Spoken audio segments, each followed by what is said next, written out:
Puji Tuhan, apa kabar semuanya? Puji Tuhan baik ya Bapak Ibu. Jadi tema yang saya ambil pada pagi hari ini berjudul eh, kebetulan bukanlah sebuah kebetulan.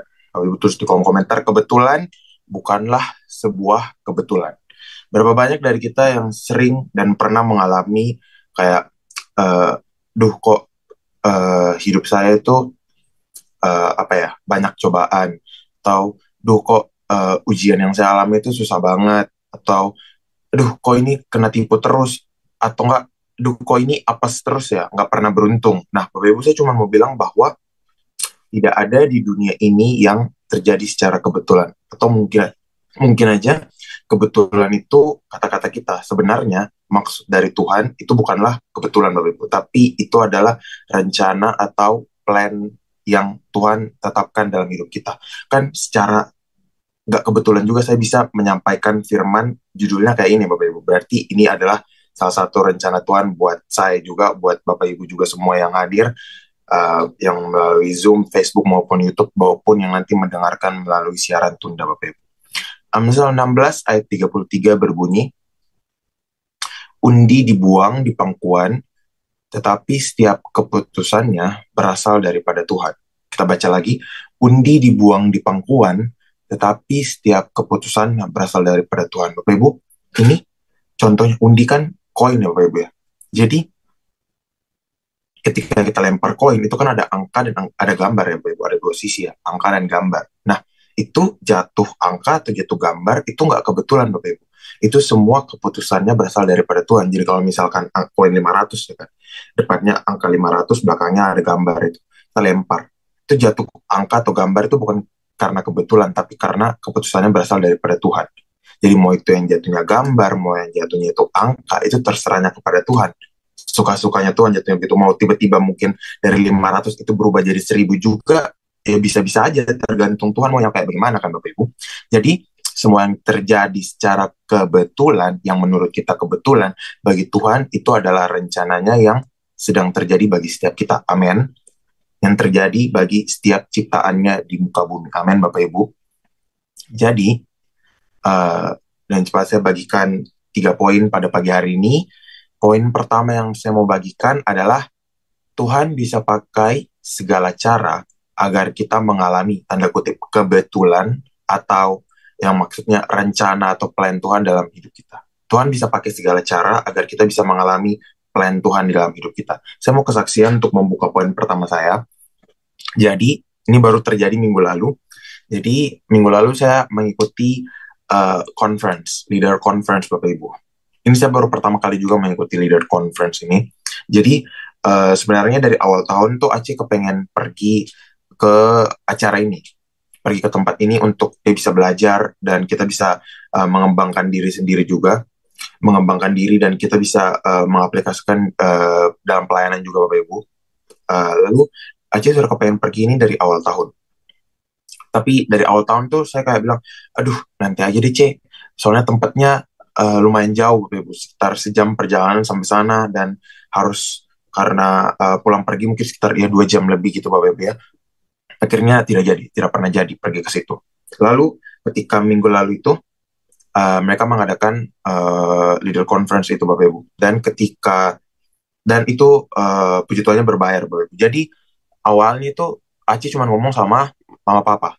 Dia cuma ngomong sama papa, dibilang kalau dia mau pergi ke leader conference, dan saya cuma kayak dengarnya tuh kayak ya udah dia mau pergi pergi sendiri, sama mungkin sama mama, pergi berdua. Lalu tiba-tiba akhirnya dia cuma bilang, Kak Kris ikut ya pergi ke ini acaranya. Terus dia bilang kayak, aduh nanti aja deh C, buang-buang waktu kan, nanti kita ada banyak mau bikin ini mau bikin itu, apalagi sudah mau Natal dan segala macam.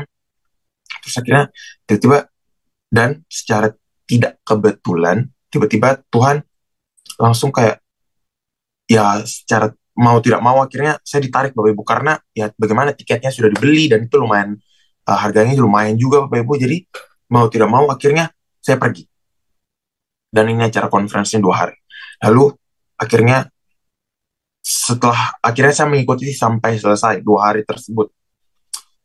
Padahal hampir hari kedua saya tidak ikut, tapi puji Tuhan akhirnya saya bisa mengikuti tersebut. Jadi setelah saya mengalami hal itu, akhirnya saya bisa berkhotbah tentang ini. Kebetulan bukanlah sebuah kebetulan Bapak Ibu.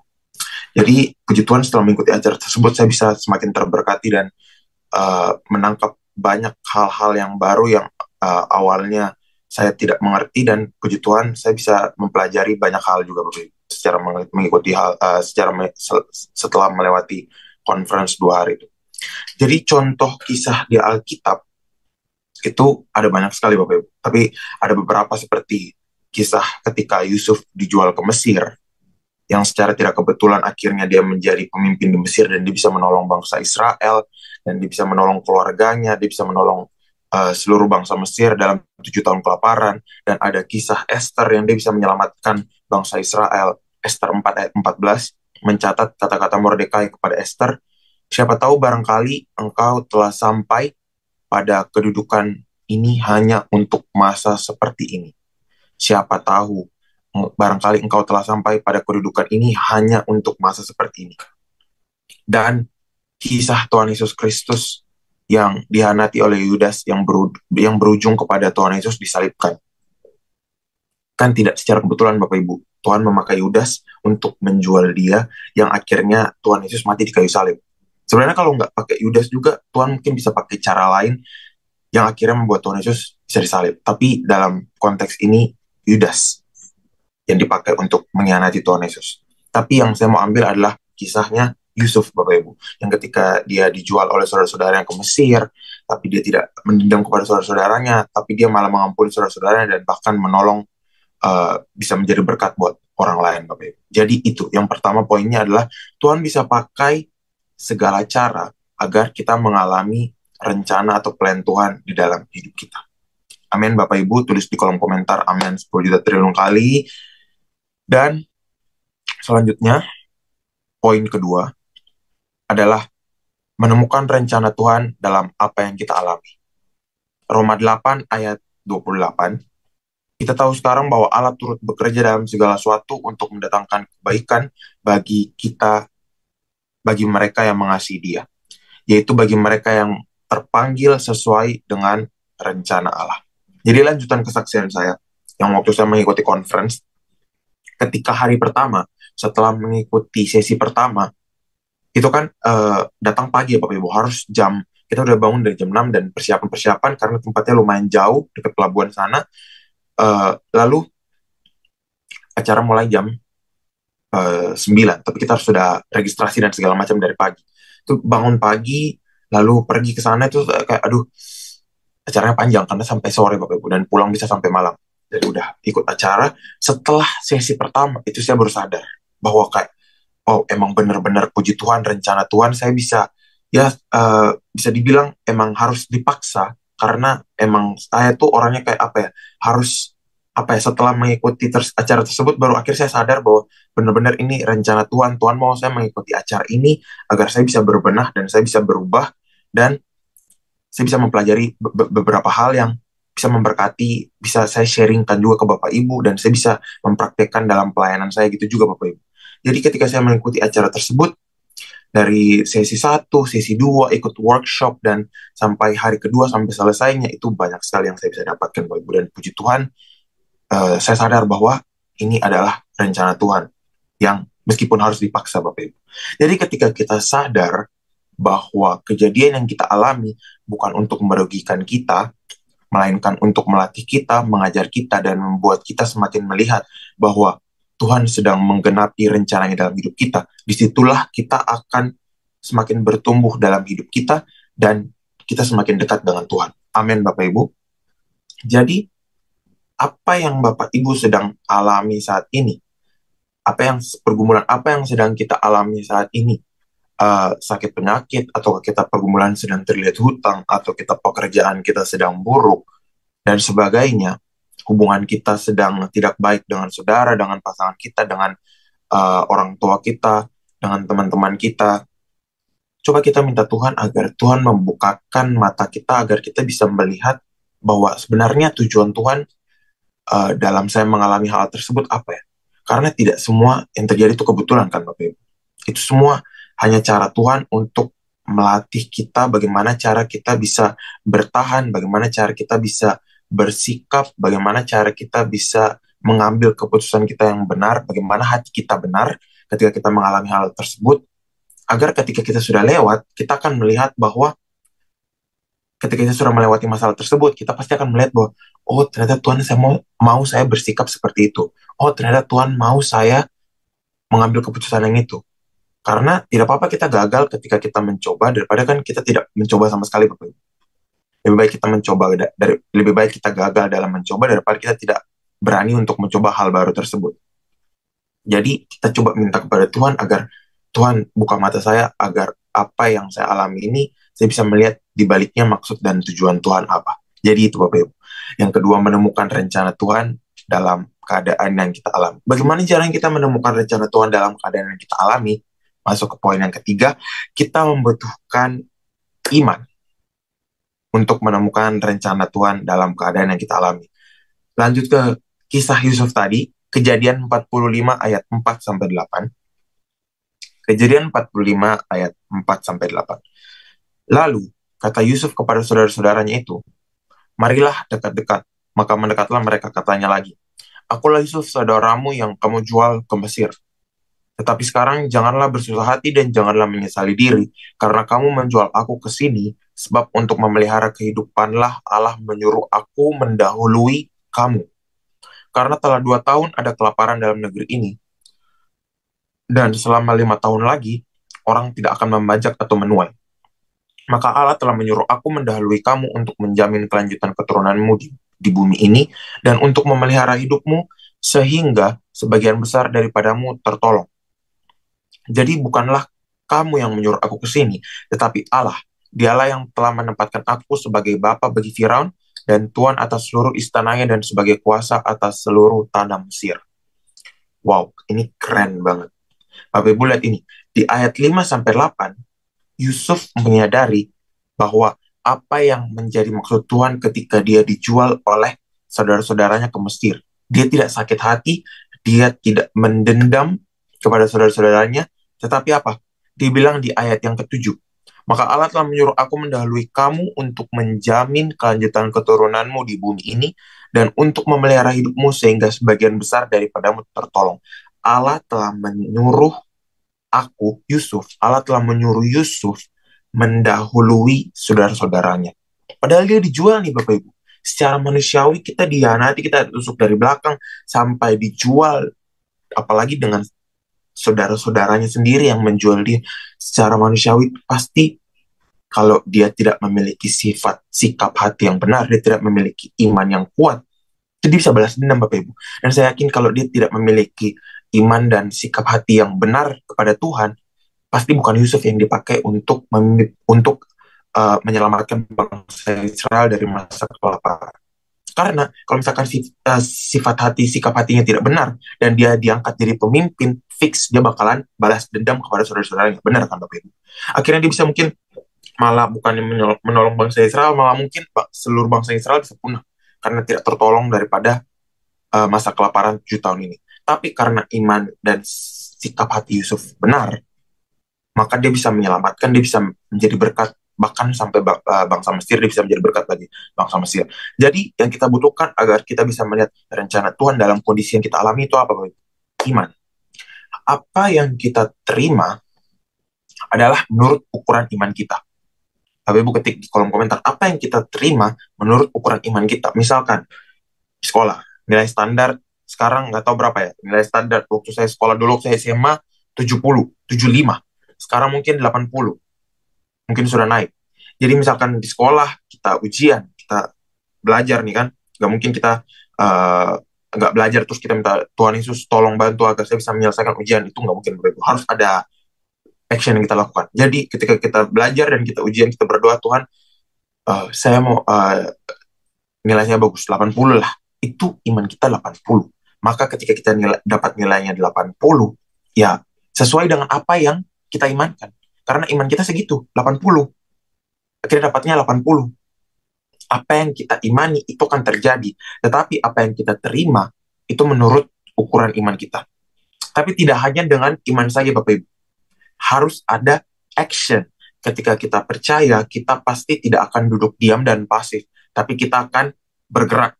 Gak bisa bilang, aku udah berdoa, aku udah percaya, aku udah beriman, tunggu waktu Tuhan. Terus kita nyanyi, waktu Tuhan pasti yang terbaik. Waktu Tuhan yang terbaik tidak akan datang ketika kita tidak bergerak. Amin, Bapak Ibu. Gak bisa, kita harus ada gerakan yang aktif agar kita bisa mencapai waktu Tuhan tersebut. Iman sebesar biji sesawi memindahkan gunung. Biji sesawi itu, walaupun biji sesawi itu kecil, tetapi bijinya itu hidup. Ketika bijinya itu hidup, dia bisa grow, dia bisa bertumbuh, dia bisa berkembang. Matius 13 ayat 32, memang biji itu yang paling kecil dari segala jenis benih. Tetapi apabila sudah tumbuh, sesawi itu lebih besar daripada sayuran yang lain, bahkan menjadi pohon. Sehingga burung-burung di udara datang bersarang pada cabang-cabangnya. Hari ini mungkin iman kita kecil, tetapi apakah iman kita bertumbuh? Hari ini iman kita mungkin kecil, tapi usahakan besok iman kita naik satu step. Jangan kita stuck. Jangan kita kecil, tapi kita tidak mau bertumbuh imannya. Biji sawi aja, meskipun dia kecil, dia hidup, dan akhirnya dia mau berkembang. Bagaimana cara kita bisa menumbuhkan iman kita? Ada 3 hal. Yang pertama, dengan firman Tuhan. Roma 10 ayat 17. Iman timbul dari pendengaran, dengan pendengaran oleh firman Kristus. Iman akan bertumbuh kalau kita punya lebih banyak waktu untuk membaca firman. Amin, Bapak Ibu. Dan saya mau katakan kepada kita semua, ketika kita membaca firman, ketika kita berdoa, keluarkan suara. Kan kalau misalkan begini saya sharing, Bapak Ibu mendengar ya di rumah. Dan yang nanti dengar di siaran tunda dengar. Ketika kita sendiri, ketika kita baca firman, ketika kita berdoa, keluarkan suara. Sekarang kita baca ayat Roma 10 ayat 17. Iman timbul dari pendengaran dan pendengar oleh firman Kristus. Kita ngomong, kita dengar sendiri suaranya. Kita berdoa, Tuhan Yesus, terima kasih seperti itu. Kita ngomong, kita dengar sendiri. Jangan dalam hati. Karena ketika dalam hati, kita berdoa dalam hati. Atau kita ngomongnya kecil. Cepat gitu kan. Kita nggak fokus, Bapak Ibu. Apalagi kalau kita ngomong dalam hati, ketika berdoa, ketika kita baca firman dalam hati, maka pikiran kita akan kemana-mana. Nggak fokus. Misalnya kita lagi berdoa, atau kita lagi baca lagi, kita pikir, aduh, itu saya punya cucian di mesin cuci udah angkat belum ya? Atau enggak, duh enak sore kayaknya makan nasi padang. Atau enggak, duh kayaknya main ke mall lihat baju itu enak deh. Itu Bapak Ibu. Akhirnya kita nggak fokus, kita buyar, terganggu, dan kita akhirnya malah imannya tidak tumbuh. Gitu. Karena kita tidak konsentrasi kepada apa yang kita lakukan, berdoa maupun baca firman. Yang kedua, ujian iman. Ketika kita mengalami persoalan, ketika kita mengalami masalah sebagai ujian iman, termasuk dalam pelayanan, maka iman kita akan bertumbuh. Karena masalah itu akan menjadi kendaraan, akan menjadi next step bagi kita. Bagaimana cara kita bisa bersikap, bagaimana cara kita bisa mengandalkan Tuhan, bagaimana cara iman kita bisa berpegang teguh pada iman kita, yang akhirnya membuat iman kita akan semakin grow. Itu ya Bapak Ibu. Sama dengan kita exercise, semakin kita naikkan repetisinya, semakin kita tambah bebannya, maka akan semakin berdampak juga, maka akan semakin naik level. Benar kan Bapak Ibu? Sama dengan masalah ujian yang sedang kita hadapi. Jadi semakin besar ujian yang kita hadapi, berarti Tuhan tahu kita punya kekuatan sudah sampai segitu. Karena kalau masalah kita kecil, berarti kekuatan kita kecil. Kalau masalahnya besar, berarti Tuhan tahu kapasitas kita, kekuatan kita gede. Kita akan pasti bisa melewatinya. Dan kita ketika lewat, kita akan lihat bahwa, oh iya, berarti Tuhan mau saya melewati masalah tersebut. Tuhan mau saya berpegang kepada Tuhan, dan kita bisa lewat, dan kita bisa naik level lagi, Bapak Ibu. Jadi itu, yang kedua, ujian iman. Yang pertama, dengarkan firman Tuhan, baca firman, berdoa, keluarkan suara. Yang kedua, ujian iman. Dan yang terakhir, bergaul dengan orang yang imannya di atas kita. Dengan pergaulan, itu juga menentukan iman kita. Amin ya Bapak Ibu. Yang sering jalan bareng, bergaul sama orang yang membangkitkan iman kita, yang imannya besar. Jangan sama orang yang imannya di bawah kita. Jangan bergaul sama orang yang suka gosip, sama orang yang suka nyinyir, iri hati, dengki, sakit hati. Karena itu menular, Bapak Ibu. Kita ngobrol aja, ngumpul aja sama orang-orang begitu selama sejam, maka kita akan mengikuti begitu, Bapak Ibu. Sama seperti itu, suka sakit hati, suka ngomongin orang di belakang, suka gosipin orang. Karena ketika kita berkumpul, kan kita berteman, kita jalan sama orang yang imannya di atas kita, maka kita akan saling menopang. ada orang yang menopang sama-sama kita. Ketika kita ada hal yang salah, mereka akan menegur dengan kasih, akan memberitahu, bukannya memberi masukan, tapi bukannya eh, memberi hal yang pemimpinnya sudah tahu, tetapi memberi masukan yang terbaik. Oleh karena itu, dengan pergaulan juga menentukan iman kita. Karena pergaulan yang buruk merusak kebiasaan yang baik. Di atas itu harus imannya di atas kita, Bapak Ibu. Memberikan solusi yang terbaik. Karena kita bergaul sama orang yang tepat. Karena orangnya imannya di atas kita. Amin, Bapak Ibu. Jadi 3 poin yang saya bagikan pada pagi hari ini. Yang pertama, Tuhan bisa pakai segala cara agar kita mengalami rencana plan Tuhan dalam hidup kita. Yang kedua, menemukan rencana Tuhan dalam keadaan yang kita alami, dan bagaimana cara menemukannya, iman kita harus bertumbuh. Amin, Bapak Ibu. Mari kita bersatu dalam doa. Tuhan Yesus yang baik, terima kasih Tuhan atas firman yang telah hamba-Mu sampaikan pada pagi hari ini.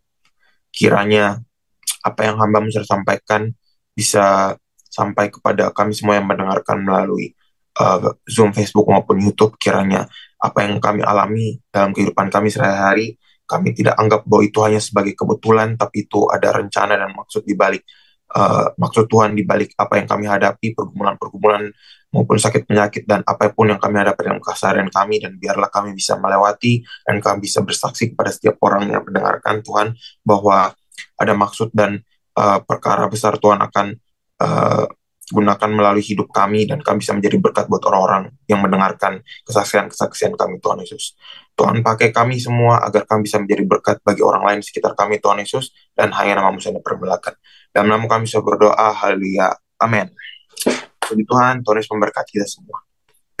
Iya, puji Tuhan. Saya percaya pagi ini Bapak Ibu diberkati Tuhan. Bapak Ibu yang diberkati Tuhan, mari tulis di kolom komentar, saya sungguh amat diberkati Tuhan. Kalau Bapak Ibu perhatikan ya, bahwa setiap waktu, setiap detik, setiap menit, ada kalanya Tuhan bisa pakai kesempatan itu untuk kita mengalami sebuah perjumpaan dengan Tuhan. Karena seluruh waktu yang kita hidupi ini adalah Tuhan berikan kepada kita untuk kita mempergunakan dengan baik. Makanya kalau kita baca Alkitab, Alkitab katakan pergunakanlah waktu yang ada, atau pergunakanlah waktu dengan baik. Kenapa? Karena di dalam setiap waktu yang Tuhan berikan kepada kita, ada rancangan Tuhan di situ bagi kita. Kalau Bapak Ibu perhatikan dalam Yesaya 55 ayat yang ke-9, 10, dan ayat 11. Coba bisa ditujukan Yesaya 55 ayat 9, 10, dan 11. Seperti tingginya langit dari bumi, demikianlah tingginya jalanku dari jalanmu, dan rancanganku dari rancanganmu. Sebab seperti hujan dan salju yang turun dari langit dan tidak kembali ke situ, melainkan mengairi bumi, membuatnya subur dan menumbuhkan tumbuh-tumbuhan, memberikan benih kepada penabur dan roti kepada orang yang mau makan. Demikianlah firmanku yang keluar dari mulutku tidak akan kembali kepadaku dengan sia-sia, tapi ia akan melaksanakan apa yang dikehendaki dan berhasil dalam apa yang disuruhkan kepadanya. Bapak Ibu perhatikan baik-baik ayat yang ke-9 dari Yesaya 55. Tuhan berkata bahwa rancangan Tuhan bagi kita itu lebih tinggi daripada rancangan diri sendiri. Jalan Tuhan itu lebih tinggi dari jalan kita. Rancangannya lebih baik dari rancangan kita. Jadi ada kalanya sesuatu yang bagi orang lain, kok kacau ya? Kok tidak teratur ya? Siapa tahu bagi Tuhan itu adalah sebuah keteraturan. Amin. Contoh ketika orang buta, dalam Alkitab diceritakan orang buta datang kepada Yesus, lalu Yesus mulai ngumpul air ludah. Bayangkan aja ngumpul air ludah, terus dia mulai kumpulkan pasir, dia meludahkan ludahnya itu ke dalam pasir, dicampur. Saya bisa bayangkan orang Farisi, mereka nengok dia, mereka katakan jorok banget, ya, main ludah dengan pasir. Lalu Yesus menempelkan pasir yang sudah dicampur ludahnya itu di mata orang buta itu. Kemudian Yesus berkata, pergi ke kolam Siloam, basuhlah mukamu. Dan ketika orang buta itu pergi dan membasuh mukanya ke kolam Siloam, maka dia melihat Bagi orang lain itu sesuatu yang jorok, tidak teratur. Tapi bagi Yesus itu adalah sebuah keteraturan. Ya, makanya saya kakak Kris dia memberikan temanya, apa tadi temanya itu kakak? Ya, kebetulan bukan sebuah kebetulan. Ya, jadi keteraturan Tuhan itu lebih sempurna daripada keteraturan yang Bapak Ibu dan saya pikir. Yang kita pikir teratur, belum tentu itu keteraturannya Tuhan. Karena Alkitab berkata, sebab rancanganku bukanlah rancanganmu, jalanmu bukanlah jalanku. Demikianlah firman Tuhan. Jadi setiap keadaan, baik atau tidak baik, siapa tahu itu adalah waktunya untuk Tuhan ingin ajar sesuatu kepada kita. Supaya kita bisa terima sesuatu, lalu merubah hidup kita, sehingga kita bisa menjadi berkat bagi banyak orang. Keadaan yang bagi Yusuf itu sulit kalau kita lihat dia mengalami 7D, dia mulai dijual, kemudian dia mulai difitnah, sampai akhirnya dia dipromosi. Ya, itu 13 tahun yang bagi seorang anak muda, karena kurang lebih umurnya 16 atau 17 tahun. Nggak mudah sampai umur 30 tahun, itu nggak mudah bagi dia. Bahkan di dalam pikiran papanya, saudara-saudaranya berkata bahwa dia sudah mati. Membawa pulang jubahnya yang dipakai oleh Yusuf dengan sudah dicelupkan oleh darah domba. Dan mereka menipu papanya. Tapi bagi Yusuf, kalau Bapak Ibu baca, dia katakan, Tuhan yang mengirim aku lebih dulu. Ya. Dia mengerti bahwa setiap penderitaan yang dia alami itu adalah itu cara Tuhan untuk mengirim dia, untuk melatih dia. Sehingga dia menjadi seorang Perdana Menteri yang sukses, yang berhasil, yang menyelamatkan Mesir, menyelamatkan bangsa-bangsa, juga menyelamatkan bangsanya sendiri, yaitu bangsa Israel. Itulah rancangan Tuhan. Ya. Makanya kalau Bapak Ibu perhatikan, Alkitab berkata begini bahwa Tuhan memberikan contoh pada ayat 10 bahwa air hujan yang turun, salju yang turun dari langit, tidak akan kembali lagi ke situ, tidak akan kembali ke langit, tapi akan mengairi bumi. Ketika Bapak Ibu dengar firman, maka firman itu nggak kembali. Firman itu melaksanakan apa yang dikehendaki. Supaya apa? Berhasil, kembali dengan menghasilkan buah. Kembali dengan double portion. Masalah yang Bapak Ibu dan saya hadapi, ketika kita selesai, maka tidak akan menjadikan kita sama lagi. Kita akan menjadi orang yang berbeda, yang menjadi seperti Yesus. Sehingga orang akan melihat kemuliaan dan nama Tuhan dipermuliakan. Nah, saya percaya apa yang kita dapat di pagi hari ini, biarlah itu tertanam di hati kita, menjadikan kita kuat untuk kita mengerti bahwa Tuhan itu masih bekerja sampai hari ini. Jadi ketika Bapak Ibu dan saya ada dalam problem pergumulan, belajar percaya kepada Tuhan. Kalau kita lihat Ibrani pasal yang ke-11 ayat yang pertama, dikatakan begini, Ibrani 11 ayat yang pertama, tolong bisa ditunjukkan. Ibrani 11 ayat yang pertama, dikatakan bahwa iman adalah dasar dari segala sesuatu yang kita harapkan, dan bukti dari segala sesuatu yang kita lihat. Terjemahan bahasa Inggris berkata, now faith is, iman adalah sekarang. Dan ingat, iman itu punya dua dasar, punya dua hal. Yang pertama, iman itu harus ada dasarnya, ya dikatakan, dan harus ada buktinya. Dasar iman itu adalah kasih kepada Allah. Itu dasar iman, dan Allah mengasihi kita. Bapak Ibu, buktinya adalah firman Allah dapat dipercaya. Jadi kalau kita bilang kita beriman, maka dasarnya itu adalah kasih dari Allah. Allah berkuasa. Buktinya adalah firman Allah. Dapat dipercaya. Makanya ayat yang ketiga katakan, karena iman kita mengerti bahwa alam semesta telah dijadikan. Ketika kita keluar, lihat langit, lihat matahari, malam lihat bulan dan bintang, kita lihat awan, itu bukti daripada firman. Tuhan menciptakan dari yang tidak ada menjadi ada. Berarti semua, termasuk manusia, semua yang terjadi di alam semesta dikendalikan oleh firman. Yesaya 55 ayat 11 tadi. Jadi hidup saudara dan saya ketika Anda hidup benar di hadapan Tuhan, Anda akan dikendalikan oleh firman. Firman Tuhan akan membawa kita sampai kepada kesempurnaan, akan menghasilkan buah. Jadi ketika, tadi Kak Agnes berkata ketika masalah datang kepada kita, Tuhan tahu bahwa Anda dan saya siap untuk hadapi atau tidak. Seberat apapun, sebesar apapun, itulah kemampuan saudara bisa atasi itu. Makanya 1 Korintus 10:13, pencobaan-pencobaan yang kita alami tidak melampaui kekuatan kita. So, pada waktu kita dicobai, Tuhan memberikan kepada kita jalan keluar, supaya kita dapat menanggungnya. Karena ujung-ujungnya supaya kita ini berbuah. Bapak Ibu kalau lihat Mazmur 1, ayat 2 sampai ayat yang ketiga, renungkan firman setiap pagi. Ya. Tetapi yang kesukaannya ialah dia merenungkan firman siang dan malam. Akibat daripada merenungkan firman siang dan malam, ia seperti pohon yang tumbuh di tepi aliran air menghasilkan buah pada musimnya, daunnya tidak layu, apa saja yang diperbuatnya berhasil. Amin. Jadi merenungkan itu kan dari bahasa Ibrani yaitu Hagah, H-A-G-A-H. Hagah itu pikir firman, perkatakan firman, atau ceritakan firman, deklarasikan firman. Kemudian yang keempat menyanyikan firman, dan yang kelima melakukan firman. Dan firman Allah berkata ketika Bapak Ibu dan saya merenungkan Haggai itu, kemudian kita dapat kata komat kamit, ya, misalnya dukun bersemedi itu dari kata Haggai itu. Ya. Dia kembali bersemedi, lalu kemudian berkomat kamit, itu namanya memperkatakan mantranya kembali, jadi meniru. Ya. Harusnya itu bagian yang Tuhan kasih kepada orang Kristen.